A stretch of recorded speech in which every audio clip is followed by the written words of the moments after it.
Hey challengers, welcome to week 5 of the Axiom Success Challenge. And this is where we really turn that corner, obviously now getting into the back half of the challenge. And this is where some really fun things start to happen, because for a lot of people, they either start to lose motivation and pump the brakes a little bit, or they really put the pedal to the metal to finish strong. And I'm obviously here to encourage you to do the latter of those two and really make sure that you have a plan put together for a really strong foot push for you to end the Axiom Success Challenge on the strongest note possible. Now, for today, what I wanted to do is go through some of our most commonly asked questions.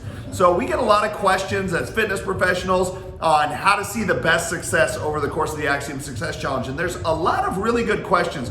But what I wanted to do today was to go through 5 that I felt were really good questions, and quite honestly, they're pretty common questions that people have, in hopes to give you some answers for some of those things that you might be looking for. So diving right in to the frequently asked questions, some of the common ones that we picked out here. The first one, should I be doing cardio or weights?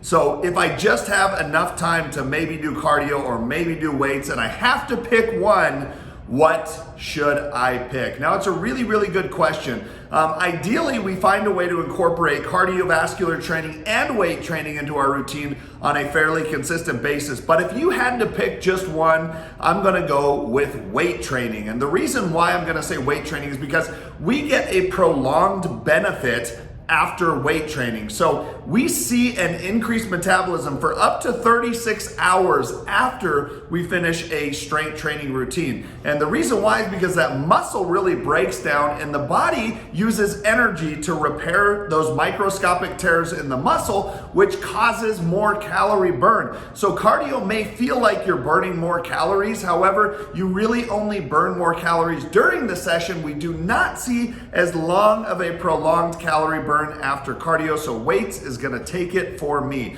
Second one, how much water should I be drinking on a daily basis? Very good question. At a minimum, we want to aim to consume 1 ounce for every other pound of body weight. So if you weigh 200 pounds, that's a minimum of 100 ounces of fluid per day, okay? Up to 1 ounce for every pound, okay? So that would be a minimum of 100 ounces, even up to 200 ounces. And really, I know it's a big difference in between there, but start by getting the minimum amount in, and then we want to pay attention to how we feel, okay? The more sodium we consume, the more food we consume, the more our body can handle an additional amount of water. So make sure you're getting the minimum amount in, and then kind of pay attention to how you feel. Quite honestly, one of the best indicators of hydration is the color of your urine. Yes, now we're talking about pee, but truth is, we should have a fairly colorless urine, and that can be a great way. So if you start off at 1 ounce for every other pound of body weight, and you notice that there's just a little too much of a rich color to that urine, it may be time to up the water even more. But I would not recommend exceeding 1 ounce per pound of body weight. Very good question. Third one, I've hit a plateau. What do I do? Plateaus are totally normal. At some point in time, you will hit some kind of plateau. Everybody sees initially what we call newbie results. Now, newbie results are when we just see results because we gave our body some kind of stimulus. We started an exercise program where before we did not have an exercise program. We started to eat cleaner where before maybe we were eating terrible. And that can make a big difference and can cause you to see some pretty drastic and immediate changes. We cannot expect to sustain that throughout the 8-week time frame. So if you hit a plateau, first thing to do, don't freak out. It's totally normal. But second thing you want to do is start to adjust the variables in your exercise routine. And so variables, frequency, how often are you training? If you're training 3 days a week, maybe it's time to up it to 4. Intensity, okay? Maybe if you've been cooking in 60 to 70% of your max heart rate for my zone, maybe we up it to 70 to 80% for the majority of that cardio training, okay? So we got frequency, intensity, time. How long are you training for? Maybe you've been doing cardio for 20 minutes.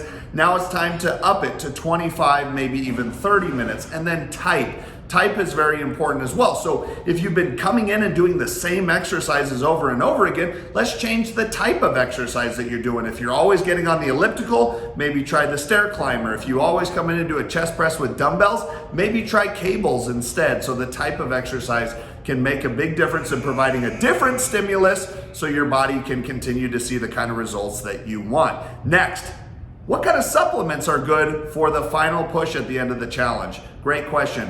And there are some things that we can incorporate as your body becomes a little more exhausted. We work hard, calories drop, exercise goes high. That can be a tough spot to maintain the kind of energy that you want to be able to push through those tough and grueling workouts. So, caffeine-based supplements can be very, very helpful at this point in time. So long as you don't have high blood pressure or any kind of adverse condition that would prevent you from using caffeine, it can be very beneficial. Caffeine's been studied for quite a long time to be one of the most effective performance-enhancing supplements that is available. So I would recommend that you look at something with caffeine. This could be a pre-workout. Okay, we have a number of different pre-workouts, and based off your current caffeine intake level, we should be able to find one that works very well to be able to suit your tolerance level, okay? The other thing you might look into is a fat burner that contains caffeine. And we have one called Clean Burn that is a fantastic option, Clean Burn Amped. It's the new version of it that is a thermogenic fat burner that contains caffeine. As your calories get low and your exercise gets high and we create this deficit, the body will naturally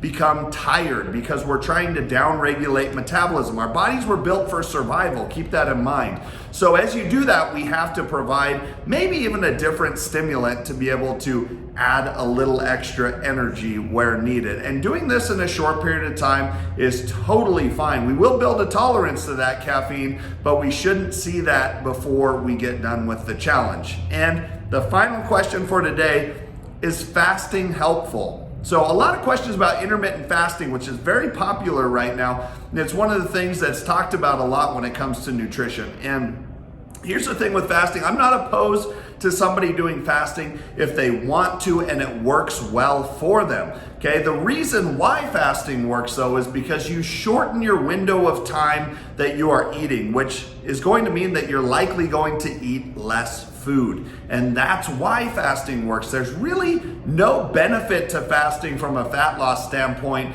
as far as the science goes of fasting. You're simply eating less food because we shortened our window of time that we're actually able to eat, which for some people can make sense. And if it makes sense for you, great. But in general, I'm going to recommend that you just look to control your calories throughout the day and not restrict yourself to a set period of time where you can eat.